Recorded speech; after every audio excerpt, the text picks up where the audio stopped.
Hi, everyone. Welcome to another very special episode of the Data Dojo. Today, I'm experimenting and doing something very new. I am interviewing two people, and it's part of my founder series, AI Founders. I have Sweta and Purnendu with me. Sweta is a fellow CMU and Manipal alumni with me, and she's worked for NVIDIA amongst many other companies, and she always wanted to do something of her own. So she started her own company, Truco.ai, and I will let her speak more about what it does. And I have Purnendu, my second guest, who also has a very similar journey. Did his bachelor's in India, moved to US to do his master's from University of Florida. He's worked with NVIDIA for a couple of years, and now he's also doing his own startup called Convai. And I'll let him speak more about it. So, Shweta and Purnendu, welcome to the Data Dojo, and thank you so much for being here. I briefly introduce you both as founders, and I want to emphasize that we want to talk a lot more about AI founders because it's been a lot of people want to start their founder journey, and especially being from India and coming to US, being immigrants, it's the journey is not as straightforward as for many other people. So why don't we start with Shweta? Can you walk us through your journey and tell us more about what Truco does? Thanks for having me. I'm Sweta. I'm the founder of Truco. It's a customer intelligence platform. And we started building this company because companies spend a lot of time and resources talking to their customers. And we essentially help them scale and do that better without compromising on quality. And I can talk a lot more about it as we continue talking. But in terms of how I got here, I grew up in India, like both of you as well. And my dad was a business owner, and my mom worked in the same company for 40 years. And I just always related more to my dad's journey, especially after moving to the Bay Area, because you were just surrounded by amazing startups. But like you mentioned, I was on a visa and didn't really see myself starting a company immediately. I worked at NVIDIA in the deep learning algorithms team. That's actually where I met Purnendu. And then I joined U.com as an early engineer, kind of got to see how products are built from the ground up. And in that process, eventually got my green card, which super grateful for. And I think ChatGPT came into the scene. So I realized, okay, if I was ever going to build a company, it was now. Yeah. And I decided to quit my job and start Truco. Awesome, awesome, awesome. Great to hear that. Purnendu, what about you? Yes, absolutely. And thanks for having me, Swagata. Shweta, great to know your story. Like we have been friends for long, but I learned something new as well about you. The yeah. So talking about myself, my journey has been where it kind of like leads up to why I started Convai. And there has been I grew up in India, of course, went in the city of Kolkata and did my high school undergrad there, and I have always had a bent for, weirdly enough, trying to understand how the human mind works, right? And I would always, that naturally got me into AI, and I was quite disappointed back in the day, in my undergrad back there, back in 2009, 2010, where I studied about AI NLP, and it was very hard coded, and I felt strongly that this is not how we humans learn.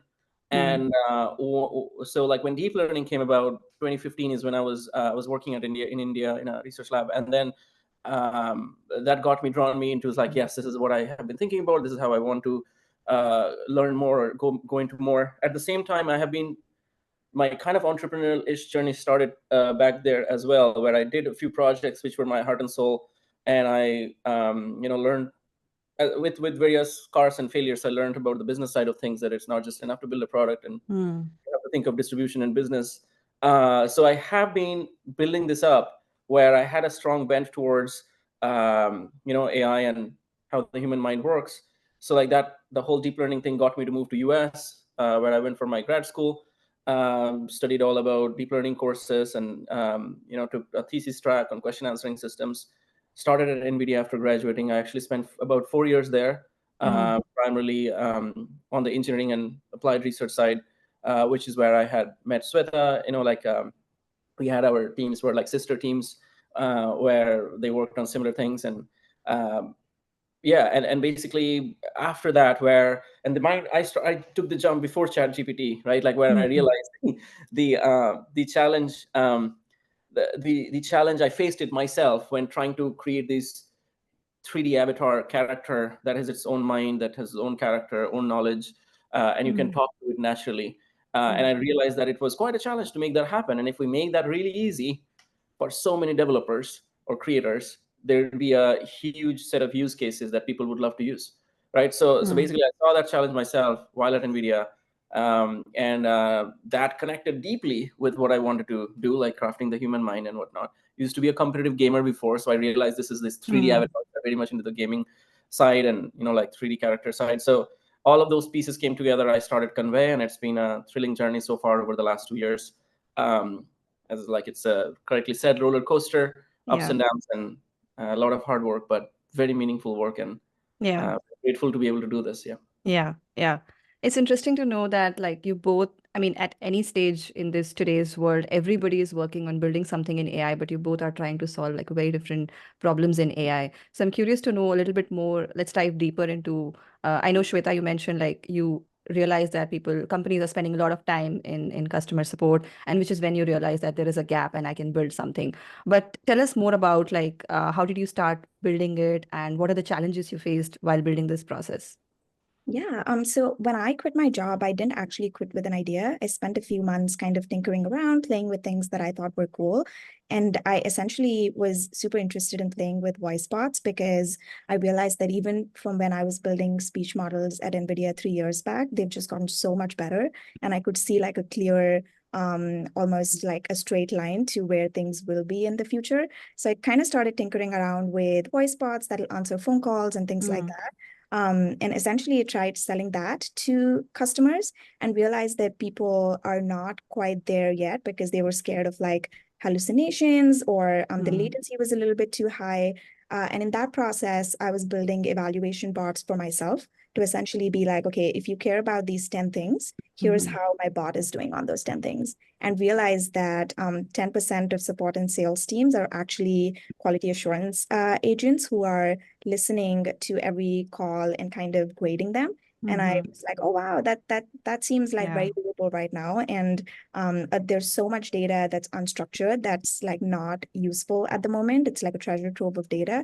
So I started getting more and more interested in how to get signal from all of this unstructured data, and it wasn't possible before, and it is now. So I kind of dove deeper in there. Yeah. Awesome. Glad to hear that. So you mentioned that you spend a little bit time by yourself without an idea, and that's a very bold move, and many of us like don't have the courage to do that. Were there other potential ideas that you were validating, and how did you decide like this is the one I should go for it?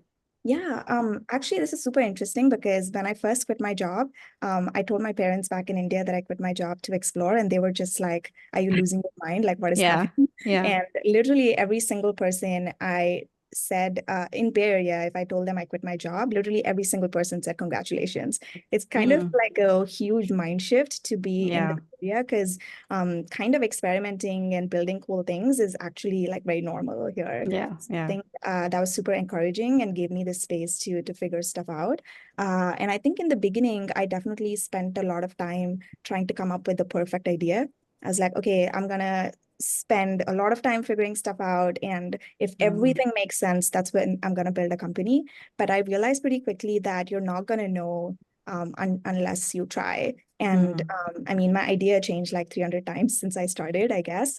So I'd say like pick a space that you might be interested in, and if you enjoy building in that, and if you see potential, you'll figure stuff out. You'll find problems that are useful just on the journey towards building. Yeah, very well said. Yeah, I think I agree with you on the mindset that Bay Area or SF in general changes in you because I moved here recently as well, and I've seen everybody talking about, yeah, you're doing your job, but what is something else that drives you or motivates you? So having just a job is not enough, and it's completely normal here. Yeah, that's very cool. Yeah. So yeah, moving to Purnendu, I know that you talked about like building AI 3D characters, and that instantly for somebody like me who's not very familiar with gaming as such, I think, okay, this is probably for gaming and not for me. But I see that you have pivoted it to knowledge or like education as well. So talk to us more about like how what you're building is not just restricted to gaming and, you're planning to expand.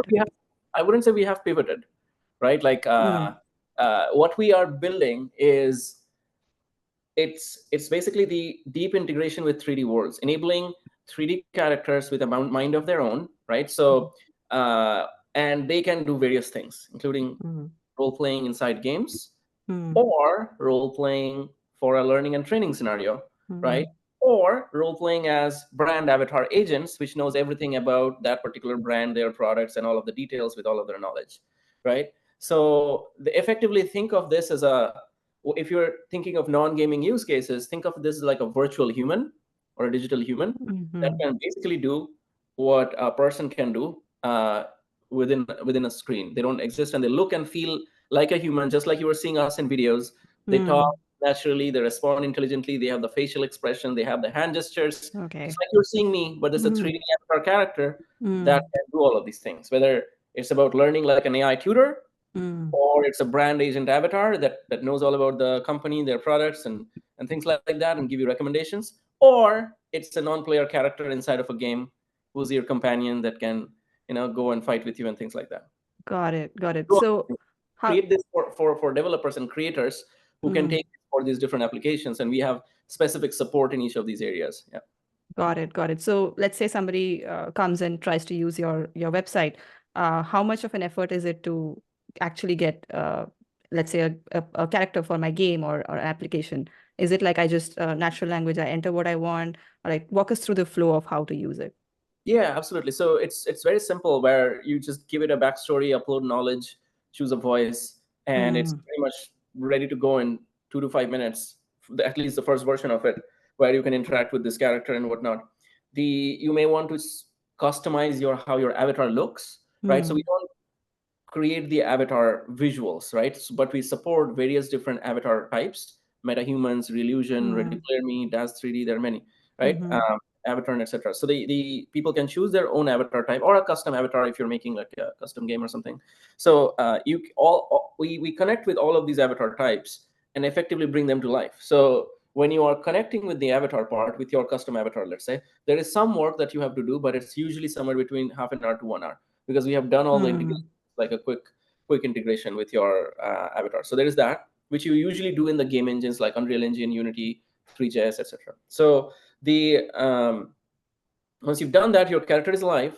Now you may want it to perceive the environment, where so once it becomes that, it starts solving a lot of use cases right out of the box. It can anything where the character is just standing and talking to you, right?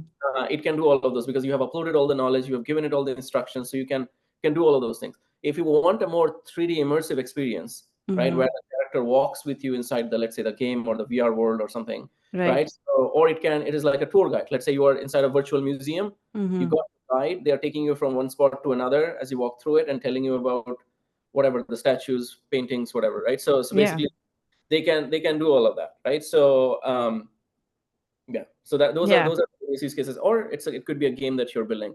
So it depends on the complexity of your application. If you're doing something where the just character needs to stand and talk about something, you could get a initial version going in less than a day. If you want to do something as complex as a big game, then it'll take you a few months of effort minimum. Yeah. Now I'm thinking about it, like, can it also be a content creator, like a virtual character content creator? People have been using it. I mean, these characters, you can. What is content creator? Like content people who are being influencers, let's say, they are effectively their own brand. They're like they're creating their own brands effectively, right? So you can think of, you could make a virtual replica of yours that looks, feels like you and speaks like you with your tone and style and everything, or you could make it its own thing, which is nobody's replica, but it could be its own IP, personality. own personality, right? Yeah. Which could be a virtual influencer that like interacts, and you could give it to, like, so a lot of celebrities you will see as the years pass by will have their digital replica, where you can go talk to Taylor Swift or Justin Bieber with their replicas, right? And so those things are gonna come by. Awesome. That's very cool. Very cool. Yeah, Shweta, same question to you. Like, let's say I want to use your tool. Walk us through the process. Yeah, so right now you can essentially sign up on Truco, and we have a few sample conversations that you can play around with or upload your own. But the idea is once you're set up with Truco, all of your conversations automatically get routed through Truco. So whether you take your calls on Zoom or Google, or even like Genesis or TalkDesk, wherever you have your customer conversations, they get piped through Truco. We can set up custom scorecards for you. So for example, you might evaluate your sales conversations very differently from your support conversations, or your ongoing support conversations very differently from the first reach out. So we allow you to set up custom scorecards for different kinds of conversations. And so every conversation that gets piped through Truco automatically gets evaluated, and you can flag stuff that are not within your success criteria. And the cool thing about Truco is that there are general sentiment checks or general tone checks out there. But the cool thing about Truco is that we continuously train based on your feedback. So based on your inputs, we will train our models to give you quality signals as if you custom built these models for yourself. But apart from that, we also analyze signals for all of the data. So for example, if you want to figure out what are the main reasons people are buying your product, or what are the reasons people are complaining about, you don't have to manually train models. You don't have to input anything at all. We will automatically analyze all of these signals on the fly, so you can make sense of the unstructured data that exists within your company. So if you have product teams, if you have marketing teams, all of them have like a common place to understand your customer data, essentially. Wow, awesome. I think, yeah, a lot of companies need this. So are you planning to, because the core technology can also be, I guess, extended to other applications, for example, maybe an interview. Do you plan to expand to other industry, or you want to focus on the customer support marketing? Yeah, so currently we're focused on the support and sales use cases. I think the short-term goal for us is to kind of deepen customer understanding within the support and sales teams.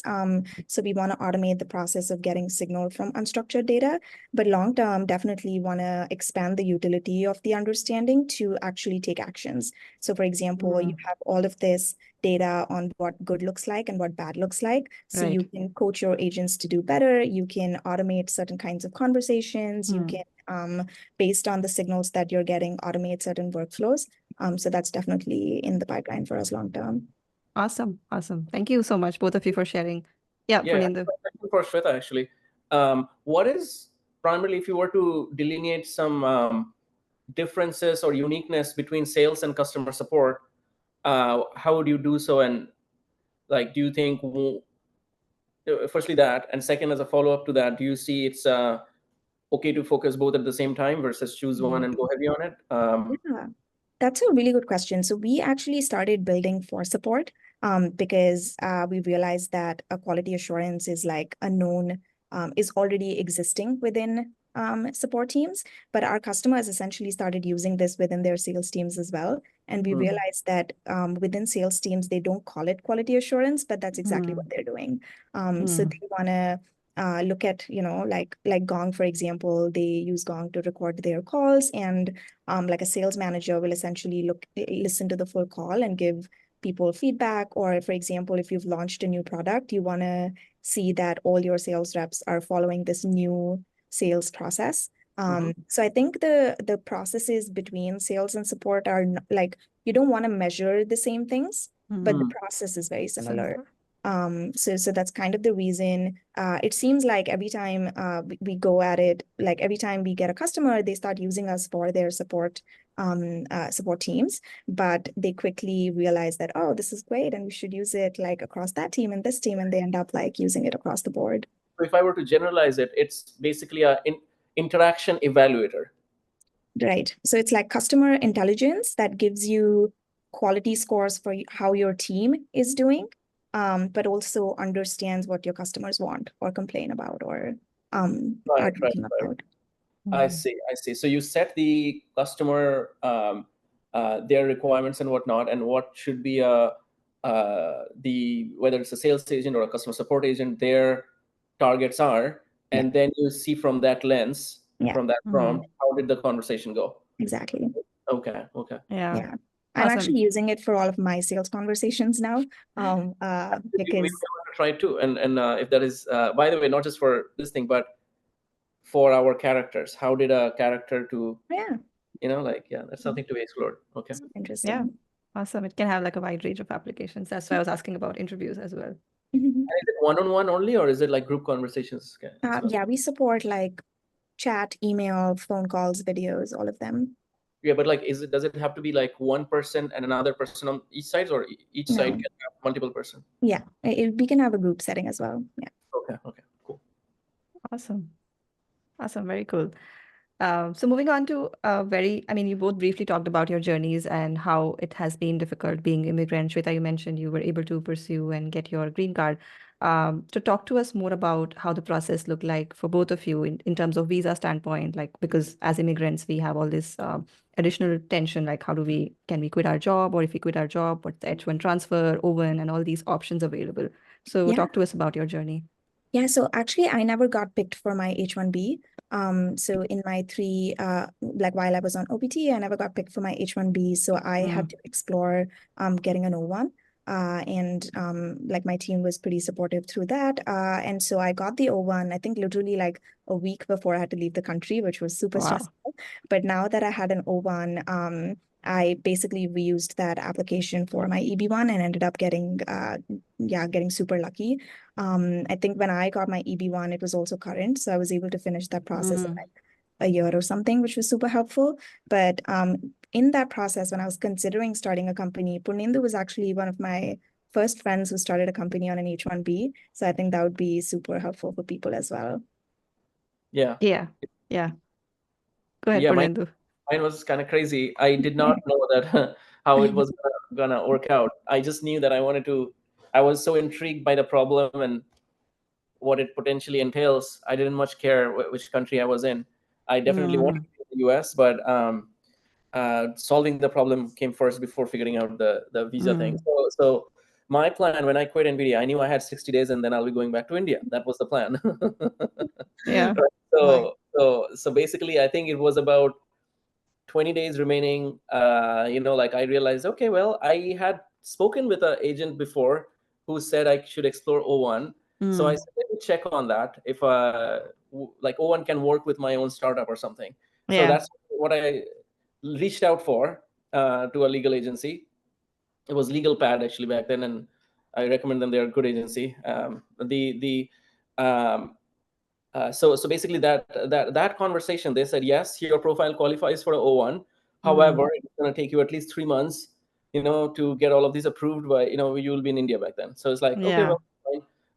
But they also said that since you have an H1B, by the way, is my video frozen? Okay, no, sorry. So they also said that since you have an H1B already, it is actually much easier to transfer your H1B to your current company. I was like, well, I am the only person in my company right now. How can I transfer? So that was a real crazy thing. And what they said is that, okay, basically what it means is that you have to be in a hire and fire relationship with your company. So basically, I need to be in a position where I can be fired from the company. Right. That is a requirement for H1B, right? So if there is a board where that could consist of people, more than people, and you have effectively less than 50% of voting rights, can be fired technically, right? So like that's how it all came about. We formed a board, some friends, and others agreed to help out, and then we formed the company, formed the board. The board gave me an offer letter. Then I applied for H1B transfer on that, and that's how it worked out, which was kind of crazy. And I have been super lazy on applying for my E1 and whatnot since then, but I gotta do it now, and I'm starting now. Yeah. Well, awesome. You both have been very bold in terms of figuring out things at the last minute, and I'm glad it worked out for both of you. So there is an option of H1 transfer and, of course, EB1 or O1. But the fact that EB1 has become very competitive in the past 1 or 2 years is something to consider as well. Okay, so the visa thing is clear, and I think the audience has some idea. But the next biggest question that people have is that how do you get, if you're interested in getting any sort of funding or VC backing, like what are the best ways or any advice you both have? Shweta, do you want to go? Yeah, I think I only raised once, so take my advice with a grain of salt. But it seems to me like VCs pattern match. And so if you look at me fundraising, I was a solo founder and I was a technical founder. So I think one of the primary things that a VC could be concerned about is if I could sell and if I could get revenue. So I went about it thinking, okay, what are the things I need to de-risk for a VC? And I only started raising once I had a little bit of revenue, which I think helped. But that being said, I also my lead investor is also AIX Ventures, who I worked with before. Like Richard was, I worked with Richard for a few years, who's the founder of U.com, but also the founder of AIX. So certainly like giving them, I guess, more data points on you and kind of keeping in touch with them is probably useful. Like a lot of my, even my angels, I've been in touch long before I started Truco and long before I even thought about starting a company. It was more just, they were cool people that I was talking to, and it, I think, eventually helped out. Small tangent. Shweta, why is it called Truco? So I initially was thinking, because it was a voice bot company, I was initially thinking of like a cute bot name. And I thought Truco is like truthful conversations. But I realized that Truco is also a Brazilian card game, a very popular one. So the domain was a bit hard to get. Did you have to bid for it or something, or? So I got the Truco.ai domain, but Truco.com is going to be very, very hard. Yeah. I see. Okay. What about you? How did you come up with Convai? Oh yeah, it's very similar actually. So it came from, it's called convey, like convey why do we speak? Why do we talk together? To convey ourselves. Nice. Convey our thoughts and feelings, and like that is the reason purpose for conversation. However, it's also a short for con AI or conversation AI. Yeah. Right. And by the way, Shweta, so my challenge, I actually had to go through quite a bit of trouble for both of Convai.com, and we also got Conv.ai, but the second one was insane. So I had to, like, Conv.ai, getting Conv.ai story is like a whole another thing. I kept struggling to get it for 2 years, and then there was this insane bidding that went on for 24 hours, and the whole other story. Wow. Yeah, it's wild.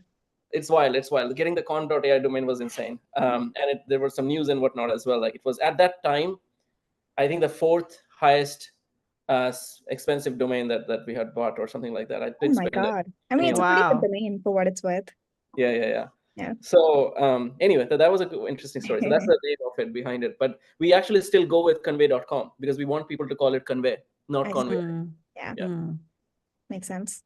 Because at one point, we won't need to talk. We will all have brain machine interfaces, and we will transfer each of our thoughts. At that point, we will just convey. We will not talk. Nice. Love it.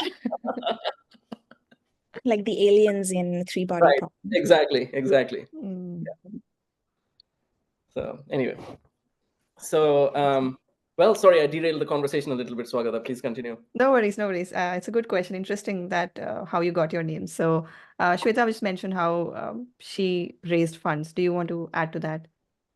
Yes. So one of the things that I've noticed is, like, people want to invest when you don't need their money. Okay. So I mean, the early stage investment is one thing, where the more of a situation you are in where you don't need their money, the more people want to invest, right? So basically, so ideally, you shouldn't be at the mercy of investors. The one way to think about it is, like, if you have a lot of offers, then but getting to that point of where it triggers a lot of offers, because VCs, like, you get one offer and every VC's mind will change. Yeah. Like, everybody changes their mind after. The people who have said no before will come and say, please take my money. Right. So once you get one offer, right? So that is one of the things that I've noticed. But how do you get the first offer? I mean, again, I've only done it once, so take it also with a grain of salt. I'm an early person on this round, or this area. So basically, my thing was, I was also a solo founder, by the way, at the beginning when we received our first offer. So we focused on revenue, like, where can we get customers? So we got a few, and that, with that smaller team, with that kind of like revenue, we were kind of like, we were not trying to raise with like a full process or anything. So usually there's recommended that you go through a process, right? Like, I was just like reached out, spoken with, and they found it impressive, and then they made an offer, verbal offer. But the moment they made it, we knew it was legit, and they are like a well-known firm. And then I realized that, well, this is it. Like, this is it. This is when the company will get priced and whatnot, because it was the initial offer was going to be a price round. It was not like a convertible note or a safe or anything. So basically so I realized, well, this is it in terms of when the equity pool will be generated, and like co-founders would be decided and whatnot. So at that point, that 1 week is a whole another story of how it came about. That's one of the most intense weeks I've ever gone through, where like got a verbal offer. This is going to expire soon in a few days or something. They're not going to hold on to that forever, and they want an answer right away. Right. And I also realized that this is it if I want to bring in any co-founders or or whoever. So my friends, I should say, at that point, who both at NVIDIA and my close friend at Google and whatnot, told them I've been keeping them on the line for a while, and I reached out to them. This is it. We got funding. It was initially a $2 million round that we had got the offer. I think it was a 10 post or something, and then what happened is that they all said yes, we're interested, right? And then we all went to pitch, basically, right? Together. So all of the investors that we have connected so far and whatnot, we pitched. Got, I think, 3 more offers. Okay, so we had a total of four offers, and then we went with 3 that we could accommodate, basically. So that was a very intense, and the whole thing then increased all the way from me being a solo founder raising 2 million to all the way to raising 5 million at 21 posts and 3 investors and everything. So that was quite an intensive thing. And we raised at the bottom of the market, where the public markets were at absolute nadir, the lowest point it was. So, and this was unfortunately, before the ChatGPT. So this was before the whole ChatGPT boom, and the markets was at its lowest in December 2022, right? So no, December is when we closed it. It was happening in August, September is when we got all the investors. So ChatGPT came out in November 2022. This was all happening a couple of months before. I think if we had waited 5-6 months, we could have just. I think it's good, actually. One thing is, high valuations are not necessarily a good thing. So we do realize that actually we just raised the right amount. So you can grow at the right pace, and So taking a lot of money beyond what you are able to properly utilize in, and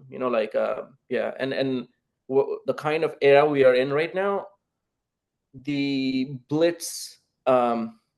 What is it called? The term from the LinkedIn founder, blitz growth or something like that. Blitzscaling.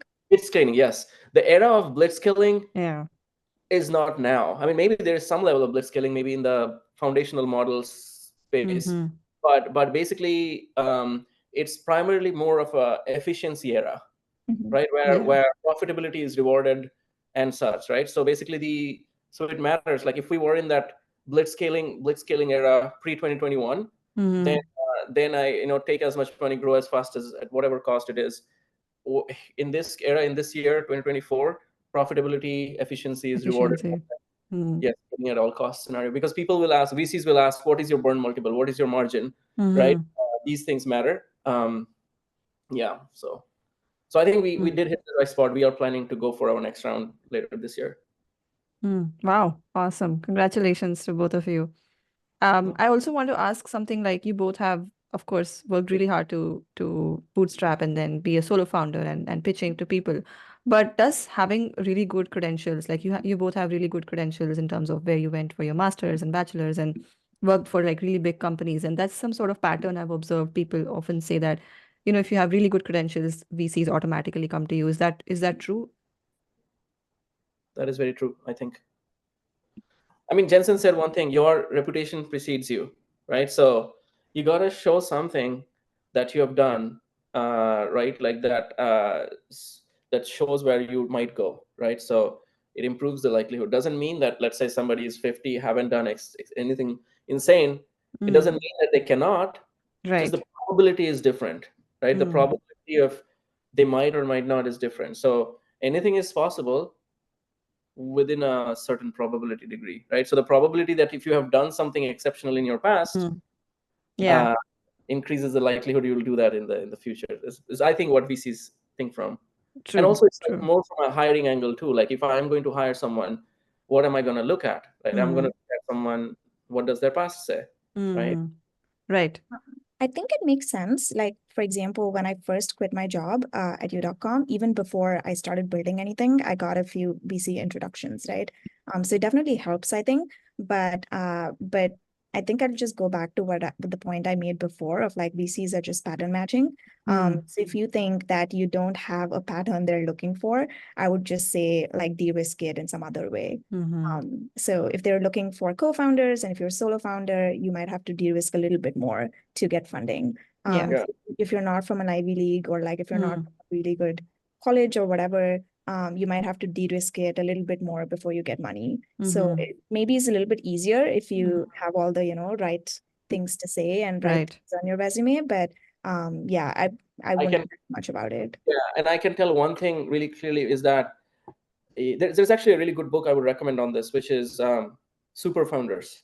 So that book, they did a statistical analysis of, does it matter if you're from a high school, like top tier school or not? Does it matter if you, all the different things, right? They Right. analyzed like thousands of companies, both that failed and did amazing, that became unicorns. And they found that is there a correlation between going to a top institution or top, and they found those answers. So the thing is, nothing is, again, like zero chance or whatnot. There's always a Of probability course. at the end of the day.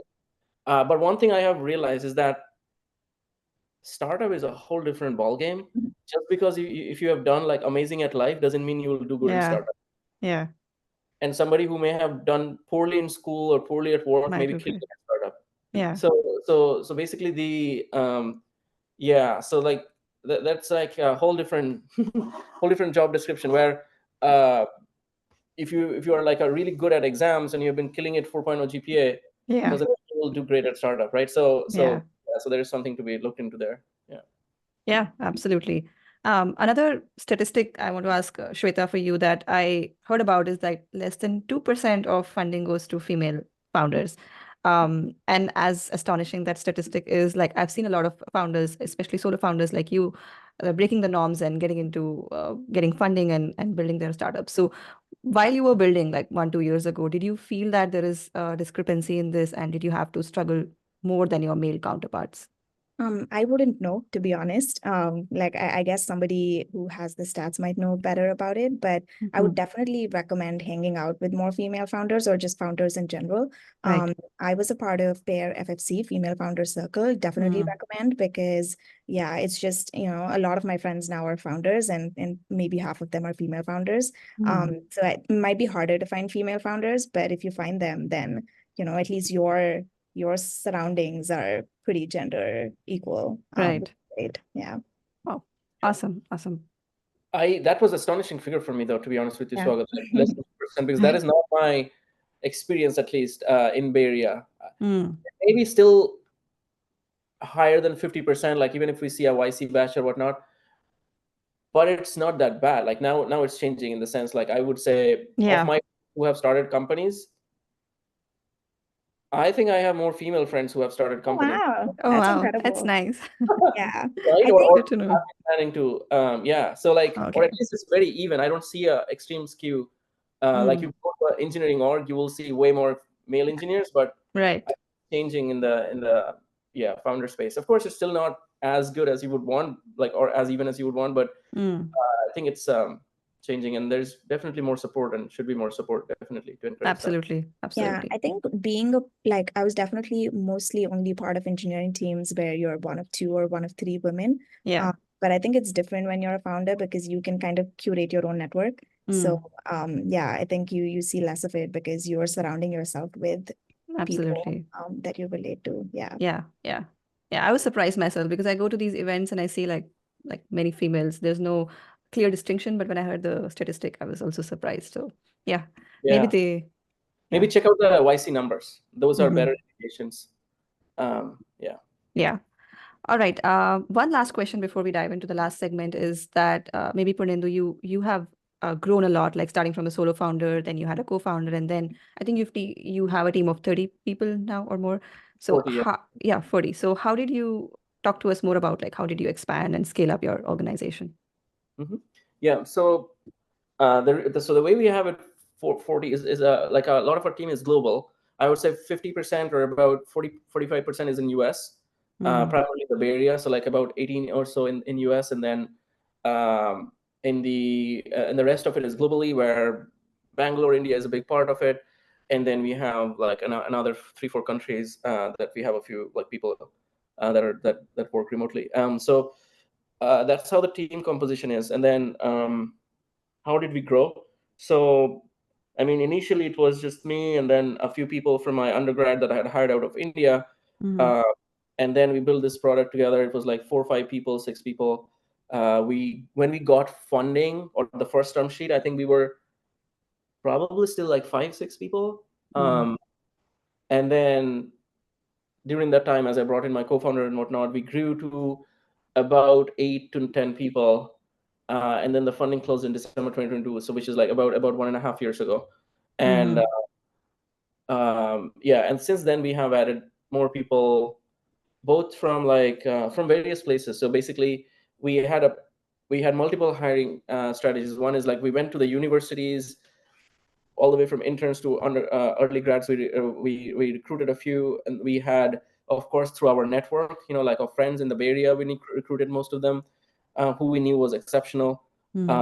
And then, for example, my co-founder, he brought in the staff engineer from Google that he worked with very closely. I brought in Naila, who used to work at NVIDIA, and been looking to join a startup basically. So I talked to her about it. There's many more people like that. So Yash, who comes from Amazon, was a lead engineer there. So like these there are many such stories who joined us from these companies in the Bay Area. We also used our network of advisors, investors who helped with connection. That's how it came about. And then we also have this exceptional recruiting agency. They're called Pluck, and happy to reference them. They're exceptional. They also helped us recruit a few. Yeah, that's how the team came about and grew over the last couple of years. Okay. Awesome. Shweta, what about you?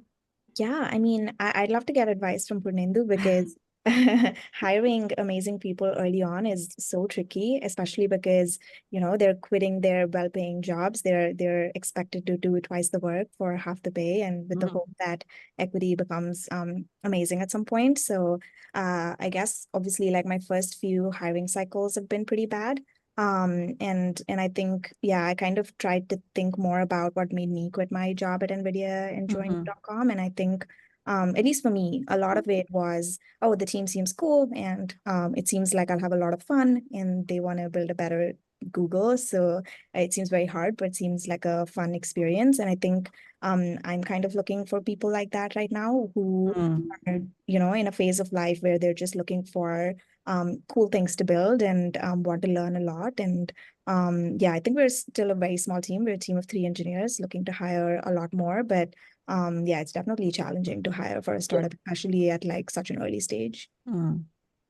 Yeah, and I think one of the things that I've learned, I would say 2 things that I've learned over this last couple of years in terms of hiring, is number one, be very clear about what the company needs and what the fit should be. What the company needs should drive the job description, and that's the profile of the person that we are looking for, which I think like, oh, they are exceptional, we should have them. Yes, true, but it should also complement what the company needs really well, right? Yeah. Usually in engineering, it's not that difficult. Right. Exceptional engineers can fit in any parts of the engineering and execute it. It should still align with, they should be very aligned with the goal and passion of the company and what they want to build. True. So there's that. It gets more tricky when you're thinking on the other parts of the company, like sales, product management, like business development and marketing and others. So like that needs to fit well with their skill and what the company needs.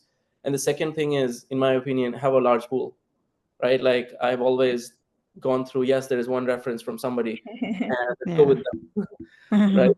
So yeah, so like having a pool is important. And the problem is we come from engineering research background, so we are good with knowing what the bar is there, and we can evaluate them. We know the process, but in other areas, as you grow, it becomes you need to learn first, and then Assess others. yeah. Very well said. Yeah. Purnendu, probably you can share more advice with Shweta on that. Yeah. What was the agency? Yeah. I'm gonna ping you nonstop, Yeah. Purnendu. I live nearby. We should meet up. Yeah. Yeah. Yeah. Awesome. So Awesome. Yeah, go ahead. yeah, no, happy to share the agency. I'll send you the link. Feel free to tag them and they'll be happy. Yeah. Yeah. Awesome. All right, in the interest of time, let's move on to our last lightning round, and I'll ask you both a series of questions, and you have to answer it as quickly as possible without thinking too much. All right, we'll start. I'll start with Purnendu, and the same question, Shweta, you can answer after he does. Okay, first question, Purnendu. What's your favorite tech tool that you can't live without? Me personally, I would say Figma. I don't know if it's like cannot live without, but yeah, I definitely like that tool quite a bit. Yeah. Yeah, the question is exaggerated. Shweta, what about you? Yeah, tech tool. So I would probably say Google Maps, actually. Like, I'm very directionally challenged. I cannot Yeah. be trusted without Google Maps. Oh yeah, if you ask me in general as a person outside of my startup life, yes, I would also, I guess, go with Google Maps or Google or ChatGPT, but I Yeah. was thinking more like a business tool. Mm, But yeah, like sorry, I didn't yeah. understand fully. But yeah. No, it's up to your interpretation. Okay. Yeah. Google Maps. Yeah. Same here. I cannot go without it. I'll be lost. Next question, Purnendu. Who has been the biggest influence in your career? Someone I know personally, or it could be Could anybody. be anyone. Okay. Controversial take, but I think I have been inspired by Elon Musk quite a bit. When you said controversial, that's the first thing that popped into my head. I'm a fan of his, I'm not gonna lie. You know, people may have various this thing, but holy shit, Yeah. you're building Look something. at what he's built. Yeah. Yeah. Absolutely. Shweta? Yeah, I think for me, it's probably Google founders, just because like the earliest product that blew my mind was probably Google Translate. And Mm, I've just always been impressed with how cool it was, back in the day to think of Google, because they were so creative, no bureaucracy, build cool mm, things, have fun. So I think that's mm. definitely a culture that's inspiring. Yeah, absolutely. Awesome. Next question, Purnendu. What's your go-to productivity hack? I don't know if I have one, but I think the days I write my goals and plan my day, I definitely have huge returns, and Mm. I gotta do that more often. But Do yeah, you like use any tool or anything for that, oh, or? I mean, just the OneNote thing is where I write down stuff. Mm, Microsoft OneNote. Yeah. awesome. Shweta? Yeah, I think for me, it's just similar. Waking up before I need to is super helpful. It's not hard in the Bay Area because everybody wakes up super late. Mm, But having those few hours before you like get pulled into stuff is super productive. mm. Yeah. Yeah. Yeah. So you are you both like morning person, night owl? I'm both, actually. I sleep only I sleep late, wake up reasonably early. How Wow. many hours do you sleep? I sleep for 6 hours. 6 hours just does it for me, but Mhm. ideally I would sleep like 7.5 or 8 hours. Then it's good for me. But Mm. Yeah, likewise. I'm very particular. I need my beauty sleep. Um, Purnendu, what's your favorite programming language Python, and why? easy to learn. Um, yeah, like back in the day, if I were to compare between the stuff I learned, like I learned C actually Yeah. in my undergrad first year. I mean, if you depends like if you're primarily looking to like unless you're going super deep engineering, I mean, I'm not saying you don't learn C, but Mm. Python was very easy for me back in the day compared to Yeah, other agreed. languages. Great. Yeah, same for me. I think the like transition from Java to Python was like super Super magical. easy. Yeah. Yeah. And but I hope like I guess we're all transitioning from Python to English soon. So Yeah, exactly. that would be pretty cool as well. True. Totally. Nice. What's the best piece of advice you've received, Purnendu? Whoa, this is I think it keeps adapting based on my circumstances, right? Yeah. So I don't know if there is one that I can live by forever. So recently, it's okay. I'll tell you what is currently. It's a controversial one. When you're small, try to sell to the rich. Is one of the things that I am. Oh, It's easy, rather yeah. than trying to sell to sell to people who don't have money, because you need to sell to Yeah. millions of them. Try to Mm, just sell to the rich. It's easy. mm, um, they are not like, you got to give it to them, but you can give it to them like in terms of like your personal attention and whatnot. Since we're talking about startups, yes, they're much more likely to go with a catered solutions, custom done for them, where they know that you can do the highest value prop for them, basically.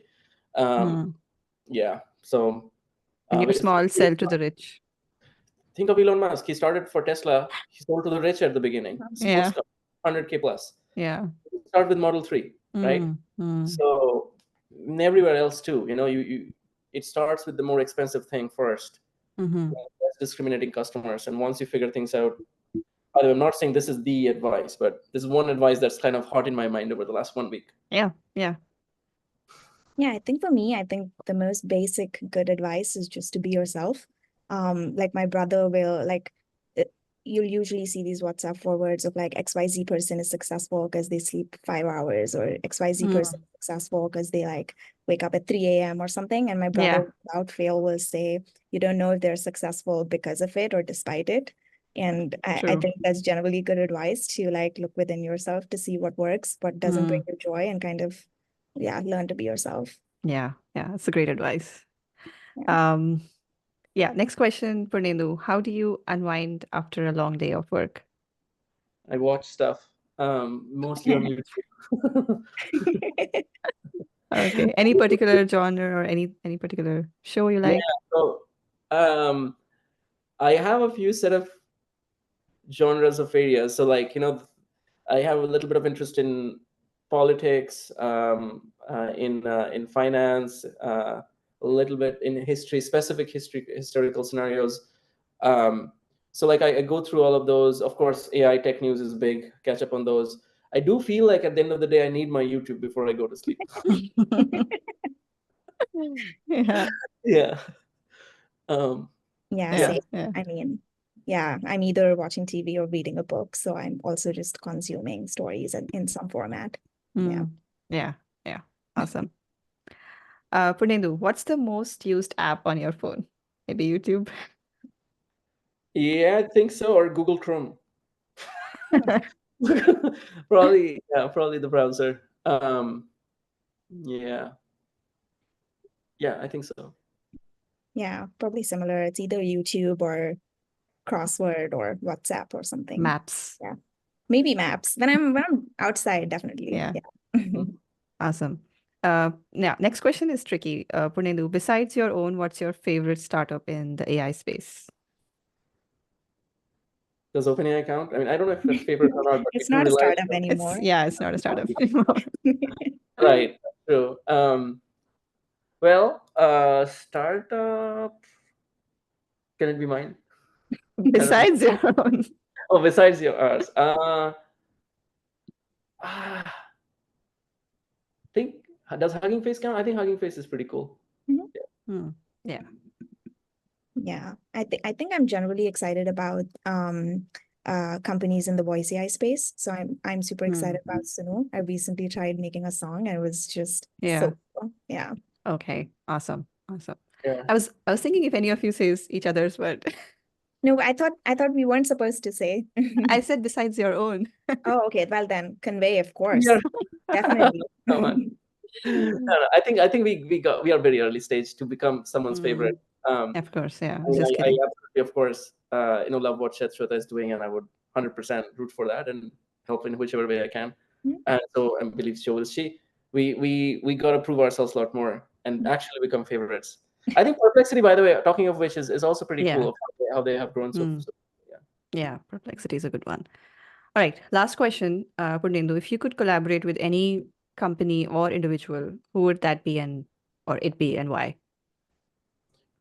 If I could collaborate with any company? Any company or individual. Oh. I would say in my case, so for my company, I think there would be some top tier studios and brands I would like to collaborate with. So in the gaming space, they're not gonna, and this is like aspirational, by the way. This is not that they will do that or anything. I would say one of my top favorite studios is Rockstar Games and Riot Games. So one of them, I would love to build something with. totally admire them big time. Mm. Yeah. Awesome. Shweta? Yeah, I think I would definitely collaborate with NVIDIA. I'm happy to take as many GPUs as they want. Yeah. Yeah. Yeah.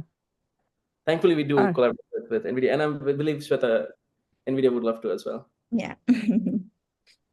Well, awesome, awesome. So yeah, we are at the end of our session today, and thank you so much again for your time and very interesting answers and advice that you shared. Any parting thoughts, anything that you would like to give as a takeaway for our audience? Thanks for having us. This was actually a really fun conversation.